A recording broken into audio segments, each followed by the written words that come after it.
Imagine someone offered you 1 lakh rupees to dig a hole in the desert. You spend 8 hours digging. You sweat. You work hard. Then they say, actually, we never needed the hole. Sounds ridiculous? That's exactly what most salespeople do every month. They spend hours chasing deals that were never going to close and then wonder why they are busy but still miss their targets. Today, I am going to show you how elite sales professionals qualify opportunities before they invest their time. So you stop chasing dead deals and start closing the right ones. Here's the biggest lie in sales: the more opportunities you have, the better. No, the more qualified opportunities you have, the better. I've met salespeople with 60 opportunities in their CRM. They proudly say, Sir, the pipeline is full. Really? Let's examine it. 10 prospects are thinking about it, 8 are waiting for approval, 12 said, Call me next month, 15 downloaded a brochure, and the rest haven't replied in weeks. That's not a pipeline. That's a museum of false hope. The problem is psychological. Every opportunity gives you dopamine. It feels productive. You think maybe this one will close. So you keep nurturing, keep following up, keep sending proposals until one day the prospect buys from someone else or disappears completely. Meanwhile, a genuinely qualified buyer never got your attention because you were busy babysitting dead deals. Being busy is not the same as building revenue. Here's the one idea I want you to remember: don't qualify for interest, qualify for intent. Interest is cheap, intent is valuable. Someone saying looks interesting means nothing. Someone asking how quickly can we implement this? Now you are talking. In my SPAR framework, this belongs to the systems pillar because qualification shouldn't depend on instinct. It should be a repeatable system. I use 4 simple qualification questions. Question 1: Why now? Why is this important today? What changed? If they can't answer, there probably isn't enough urgency.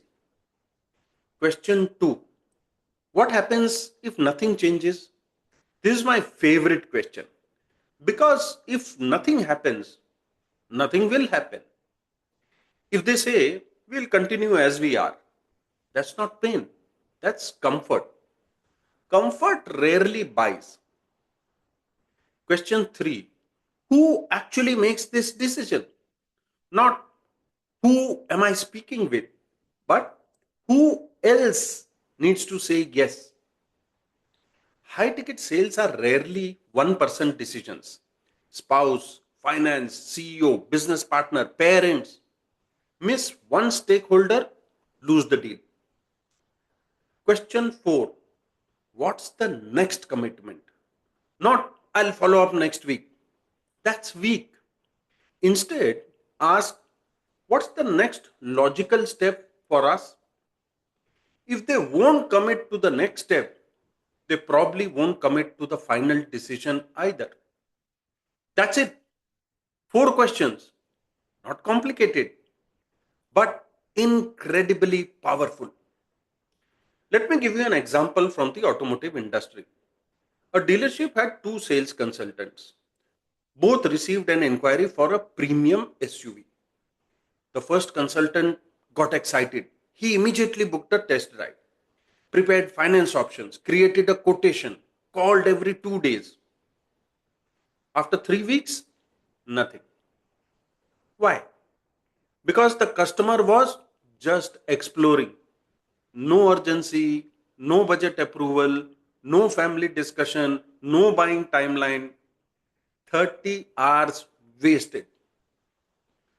The second consultant asked just four questions. Why now? Who else is involved? What happens if you delay? What would the next step look like?